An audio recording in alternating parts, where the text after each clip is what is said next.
All right, readers, show me your hands. 1, 2, 3. Reader right here. Reader. Oh, okay. Writers. Come on, Ryan. 3, 4. Good. Searchers. Good. All right. So, guys, today we're going to do close reading. Some of you may actually recognize what we're reading. It's going to be out of this book. What is Wednesdays? What do we learn about on Wednesdays? Geographers, yes. So, we're going to read. About something.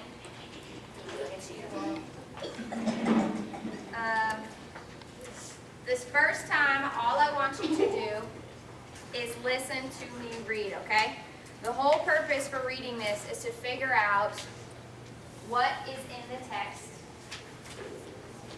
and how to come up with answers that have evidence from the text. Who can tell me what textual evidence means? Textual evidence. Michelle, as you think about it, what do you think it means? Yes, you have to find your answer in the text, right? So later on, I'm going to give you questions. That's where the reader, writer, searcher comes in. And you're going to read the text on your own, and you're going to try and answer the questions by using the text, okay? So, first, I don't want you to worry about writing on this, highlighting anything. I just want you to listen and read with me. I'm going to read this part over to here, and then I'm going to read this little spiel about Jerome Robbins, okay? So just so that way you can follow with me. All right, during the 1950s, a new demanding style of the dance emerged that became known as modern or theatrical jazz. All right, now this is what I want you to do. First, with your group, I want to give you guys this worksheet to fill out. It's called Big Fox.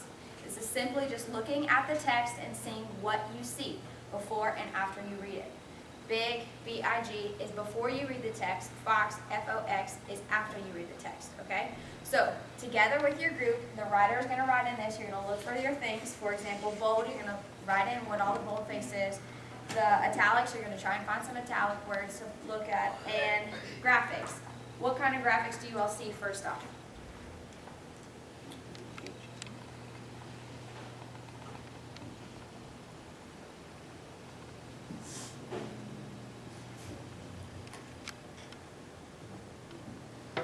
What do you mean? Graphics. What is a graphic?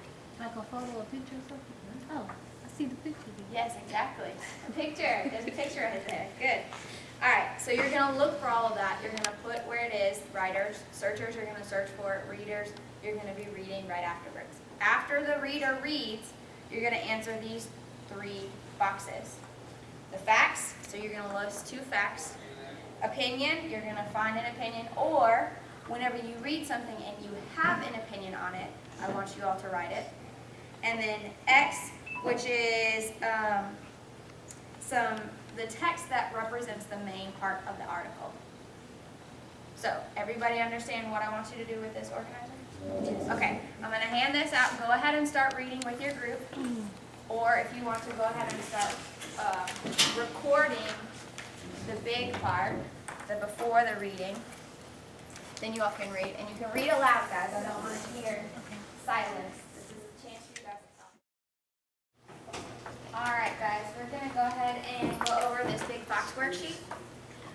When I ask for an answer, you can either yell it out if you know it right off the bat, or if you think you have a better answer than everyone else, I'd like for you to raise your hand, okay? So, bold. Tell me a bold word. Jack Cole.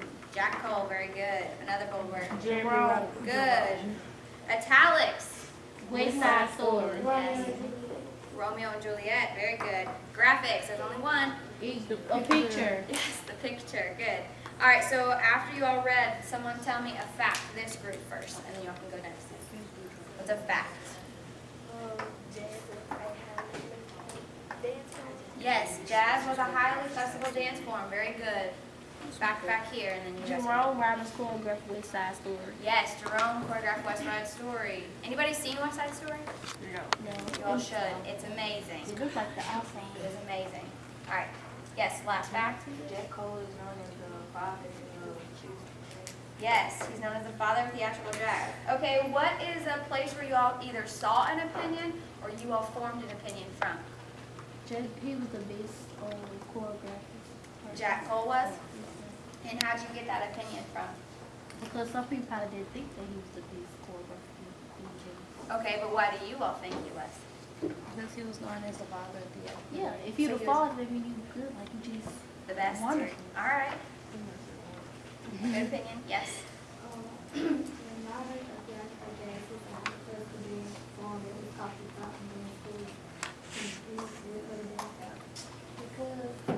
They have to only like, you gotta use our president like in ballet, you gotta have to in other things.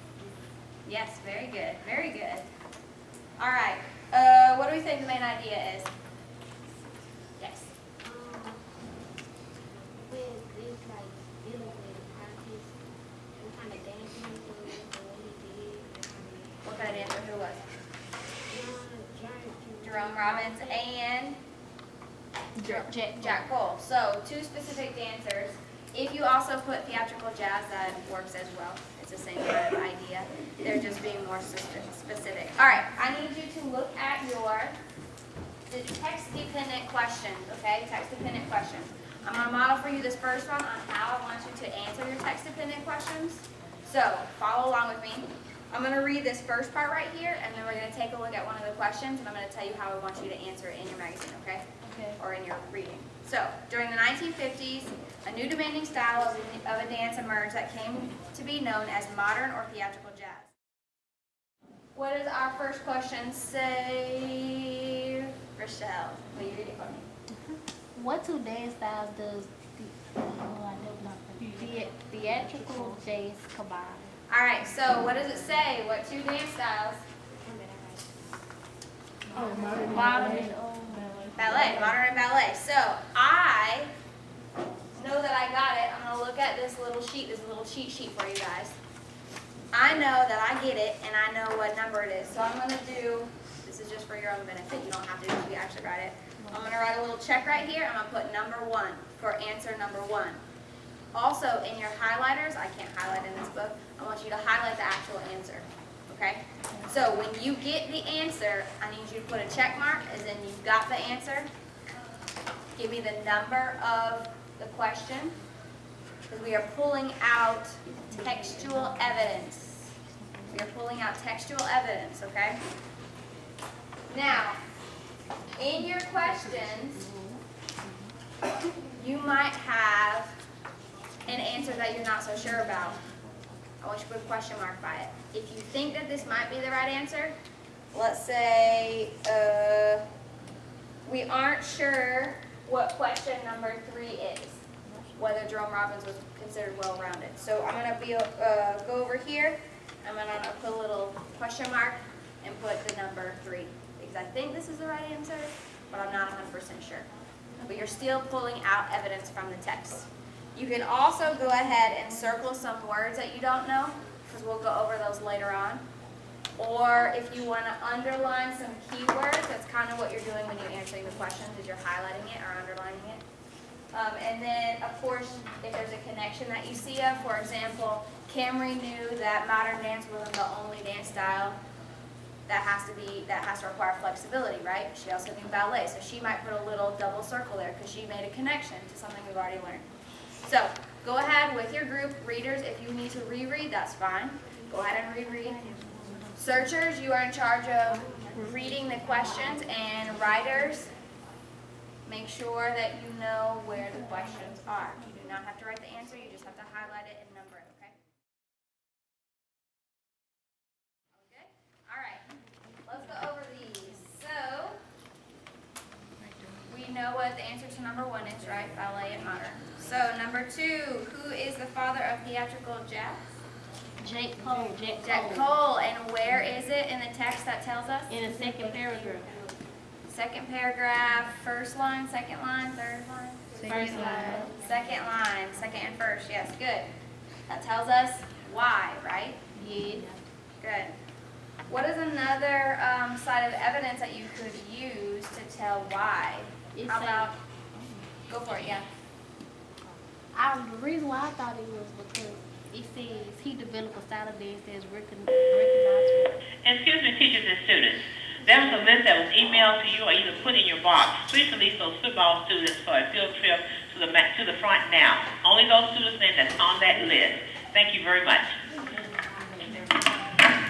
As I was saying, As you're saying. it said because Go with me.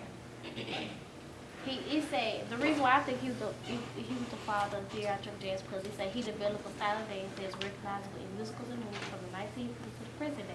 So that's why he could be the father because he did a lot. Okay, so it's recognized for a long period of time. Good. All right. Is Jerome Robbins considered a well-rounded dancer? Now, does it say explicitly that he's well-rounded? No. No, but how do we know? What kind of evidence do we find? A lot of different types of dances. What? He studied a wide range of dance styles, including Spanish dance, Good. So it lists a lot of different dance styles that he learned. As well as, did anybody take a look at the caption? There's some evidence that you found in the caption too.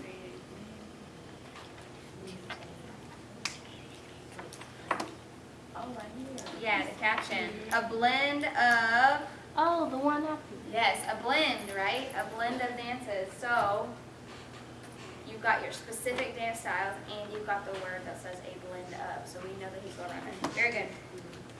All right, what does crescendo mean? It's kind of a tough one because we see it in the text, but does it actually tell us a definition? No. No. So we gotta kind of, Look around. yeah, look around. Use our, Context clues. yes, context clues, which we're gonna be working more on later. But just for the time being, what does crescendo mean? Does anyone have a guess? Like you snap is a single clicking. Close. That's more syncopated, but crescendo, yes. It escalates. That's a key word right there. Guys, if you have it underlined or highlighted, escalates. Escalates is kind of like a synonym for crescendo, except for escalate in our culture, if a fight escalates, what does that mean? It's getting bigger. It's getting bigger, right? It's building. So in music, a crescendo means what? What's the sound doing? It's getting high, like Yeah, loud. getting bigger, getting more loud, getting more intense. And that's what crescendo technically means. All right, syncopated. Snapping. Yes, snapping is a good rhythm. example. So it's a rhythm, it's a rhythmic act. Syncopated, it means, I don't know specifically, but syncopated is where a beat is not super, super steady. It's got like, you've got 5, 6, 7, 8, so like 5, 6, 7, 8, and then syncopated might be 5 and 7 and 8. Does that make sense? So it's not quite on the beat, but it's still a rhythm. So very rhythmic. Good. All right. So what have we learned about text? What is something that you could tell me that you've learned that you've done today? Find the context clues and to how to find the answer. Find textual evidence. One more.